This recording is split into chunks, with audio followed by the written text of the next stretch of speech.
Praise the Lord.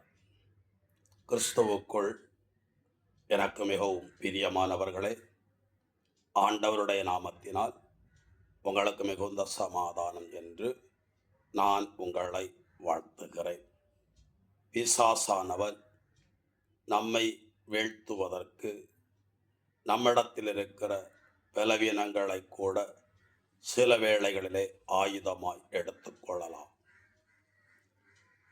சிம்சோனை எதிர்க்க முடியாத பெலிஸ்தியர்கள் சிம்சோனை விழத்தாட்டுவதற்கு என்ன வழி என்று யோசித்தார்கள்.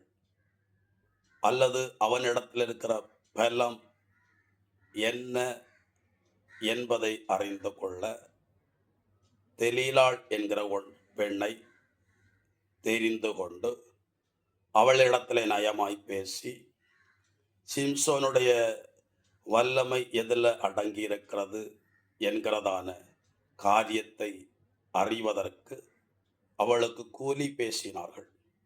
அவளும் சிம்சோனிடத்தில் உனக்கு பலம் எதில் இருக்கிறது என்று இரகசியத்தை கேட்டாள். அவனும் தன் 7 சடைகளை சிரைத்தால் தன்னிடத்தில் இருக்கிற பலம் குறைந்து போகும் என்று சொன்னான். தன் மடியில் அவனை படுக்க வைத்து அவன் தலையிலிருந்த 7 சடைகளை சிரைத்தெடுத்தான். அதற்கு பிறகு பெலிஸ்தியர்கள் வந்து அவனை பிடித்து கொண்டார்கள். முன்பு போல நான் மறுபடியும் இவர்களிடத்திலிருந்து விடுதலையாய் போவேன் என்று தன் பலத்தை பிரயோகிக்க முயற்சித்தான். ஆனால் அவனிடத்திலிருந்து ஆண்டவர் வெளியேறிவிட்டதையும் அவனிடத்தில் பலம் குறைந்து போனதையும் அவன் அறியாதிருந்தான். கடைசியில் அவனை பிடித்து கொண்டு போய் அவன் கண்களை பிடுங்கி வெண்கல சங்கிலினாலே அவனை கட்டி முழு பெலிஸ்தியர்களுக்கு முன்பாக அவனை வேடிக்கை காட்ட செய்தார்கள். வீட்டில் சிக்கிழக்க பண்ணினார்கள். இழந்து போனான் சிம்சோன்.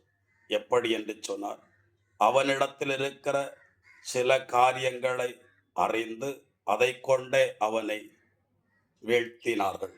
ஆகவே உங்கள் எதிரியாகிய அலையை யாரை விளங்கலாம் என கர்ச்சிக்கும் சிங்கம் போல அலைகிறான்.